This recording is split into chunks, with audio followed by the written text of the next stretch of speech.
વર્ણિવેશરમણીય દર્શનમ મંદહાસરુચિરાનનાંબુજં પૂજિतं સુરુ નરોત્તમૈર્મુદા ધર્મનંદનમહં વિચિંતયે. અસતોમાં ષટ્ગમય તમસોમાં જ્યોતિર્ગમય મૃત્યુર્મા અમૃતમ ગમય. ઓમ શાંતિ શાંતિ શાંતિ. અસ્મદ્ગુરુ સમારંભામ નાથયામૂન મધ્યમામ લક્ષ્મી વલ્લભ પર્યંતામ વંદે ગુરુ પરંપરા. આજની જ્ઞાન સભાની અંદર પધારનારા બધા જ ભગવત ભક્તોને વેદાંતાચાર્ય, પુરાણ ઇતિહાસાચાર્ય, એમએ ફિલોસોફી શાસ્ત્રી રાકેશભાઈના હિતપૂર્વક જય સ્વામી. ભક્તો, આજની આ જ્ઞાન સભાની અંદર આપણે બધા ગર્ભવતી સ્ત્રી સાથે એના પતિએ ક્યાં સુધી સંપર્ક કરવો ન કરવો એનો નિર્ણય આ વિષય પર થોડી વાત શ્રવણ કરશું. પ્રવચન કરતા અગાઉ હું એ વાતની સ્પષ્ટતા કરી દઉં છું કે આ પ્રવચન કરવાનો અધિકાર મારો નથી, કારણ કે હું જે આશ્રમની અંદર છું તે આશ્રમમાં આ વિષય પર કોઈ પણ જાતની વાત ન કરી શકાય. પરંતુ મારા એક મિત્રએ મને વિનંતી કરતા આ પ્રશ્ન કર્યો, એટલે માટે આજે હું આ વિષય પર કંઈક બોલવા માટે તૈયાર થયો છું. તો કોઈ પણ શ્રોતાગણોએ આ વાતને અન્યથા નથી લેવાની, અને બધા શ્રોતાઓ ધ્યાનપૂર્વક, અને એમાં પણ જે ગ્રહસ્થ આશ્રમી છે એવો ધ્યાનપૂર્વક આ પ્રવચન શ્રવણ કરે અને એને આત્મસાત કરી લે. તો ગર્ભિણી સ્ત્રી સાથે એના પતિએ ક્યાં સુધી સંપર્ક કરવો ન કરવો એનો નિર્ણય અત્રિ ઋષિએ અત્રિ સ્મૃતિમાં કરેલો છે. તો એ અત્રિ સ્મૃતિના માધ્યમથી આપણે આ વાત સૂક્ષ્મતાથી અવલોકન કરીએ. તો અત્રિ ઋષિ અત્રિ સ્મૃતિમાં કહે છે, ષણમાસાન કામયેદ મર્ત્યો ગર્ભિણી વૈ સ્ત્રિયમ આદંત જન્માદ ઉર્ધ્વમ મૈવમ ધર્મો મહીયતે. અર્થાત કે જે કોઈની સ્ત્રી ગર્ભિણી હોય, અર્થાત કે ગર્ભવતી હોય, તો તે 5 મહિના પર્યંત તેની સાથે સંપર્ક કરી શકે છે. પણ 6 મહિનાથી જ્યાં સુધી જન્મેલા બાળકના દાંત ન નીકળે ત્યાં સુધી તેનો સંપર્ક ન કરવો. જે આ પ્રમાણે કરનાર હોય તેનાથી ધર્મની હાનિ થતી નથી, પરંતુ બીજાથી ધર્મની હાનિ થાય છે. કહેવાનું તાત્પર્ય એ છે કે ગર્ભદાન સંસ્કાર કર્યા બાદ 5 મહિના પર્યંત પુરુષ પોતાની ભાર્યા સાથે સંપર્ક કરી શકે છે. પરંતુ 5 મહિના પૂર્ણ થયા બાદ 6ઠ્ઠા મહિનાથી લઈને જ્યાં લગીન બાળક ન આવે ત્યાં સુધી, અને બાળક આવ્યા પછી જ્યાં લગીન બાળકના દાંત ન નીકળે ત્યાં સુધી એણે પોતાની ભાર્યાનો સંપર્ક કરવાનો નથી. આ પ્રમાણેનો નિર્ણય અત્રિ ઋષિએ અત્રિ સ્મૃતિમાં કરેલો છે. પરંતુ આ મર્યાદાનું કોઈ પણ વ્યક્તિ ઉલ્લંઘન કરે તો એનાથી ધર્મ હાનિ થાય છે, અને આવા પુરુષે પ્રાયશ્ચિત કરવું પડે છે. અર્થાત કે આવો પુરુષ પ્રાયશ્ચિતનો ભાજી થાય છે. એણે કયું પ્રાયશ્ચિત કરવું? તો આ સંબંધમાં પણ અત્રિ ઋષિ અત્રિ સ્મૃતિમાં કહે છે કે બ્રહ્મા પ્રથમમ ચૈવ દ્વિતીયમ ગુરુતલ્પગા તૃતીયમ તુ સુરાપેયમ ચતુર્થમ સ્તેયમેવ ચ પાપાનામ ચૈવ સંસર્ગમ પંચમમ પાપ મહત. અર્થાત કે બાળકના જન્મ પછી જો પહેલા મહિને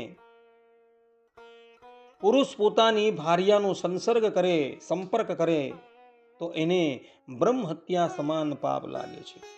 બીજા મહિને જો એ સંપર્ક કરે તો ગુરુ સ્ત્રી ગમન કરવાથી જેટલું પાપ લાગે એટલું પાપ લાગે છે.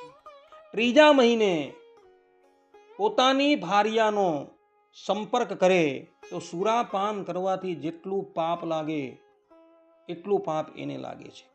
અને ચોથા મહિને જો સંપર્ક કરે તો સુવર્ણ ચોરી કરવાથી જેટલું પાપ લાગે છે એટલું પાપ લાગે છે.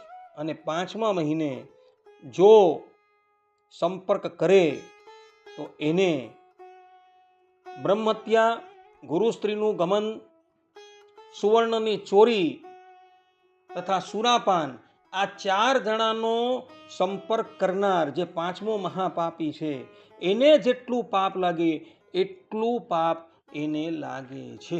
આ પ્રમાણેનો નિર્ણય અત્રિ ઋષિએ કરેલો જોવા મળે છે. કહેવાનું તાત્પર્ય એ છે કે શાસ્ત્રોની અંદર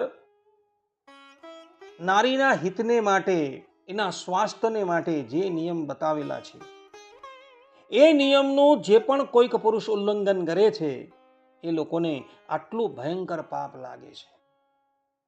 માટે પોતાની ભાર્યા ગર્ભમાંથી બાળકનો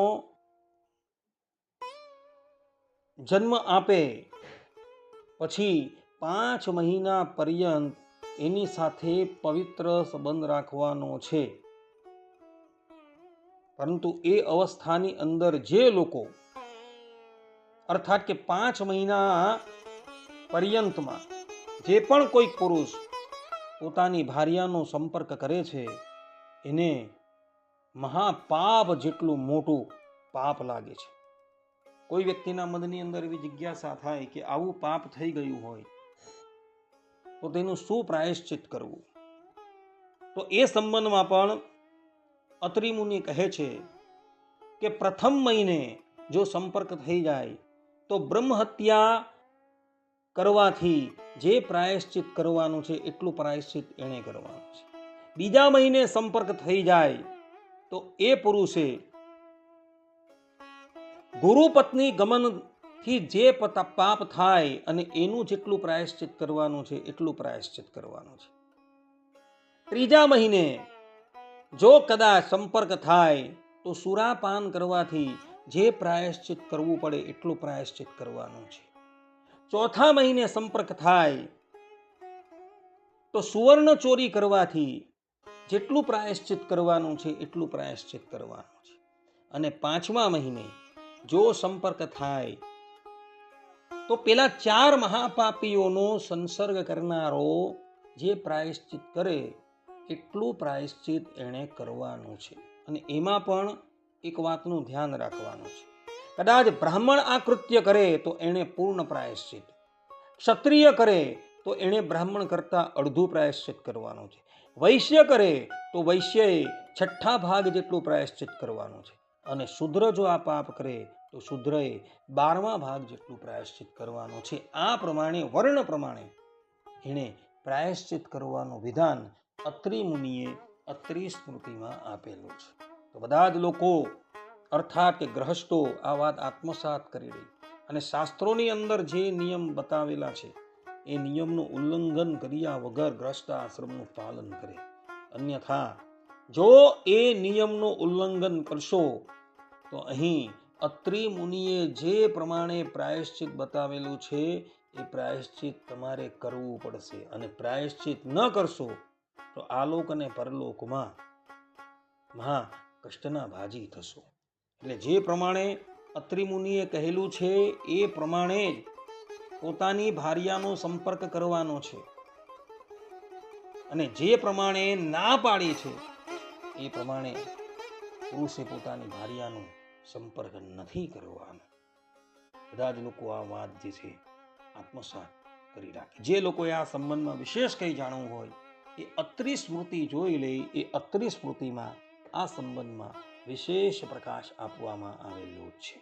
આટલું કહીને હું મારા પ્રવચનને અહીં વિરામ આપું છું. સર્વે સંતુ નિરામયઃ, સર્વે સુખીનો ભવંતુ, સર્વભદ્રાણિ પશ્યન્તુ, મા કશ્ચિત દુર્ભાગ્યં ભવેत्. અસ્તુ. જય સ્વામિનારાયણ.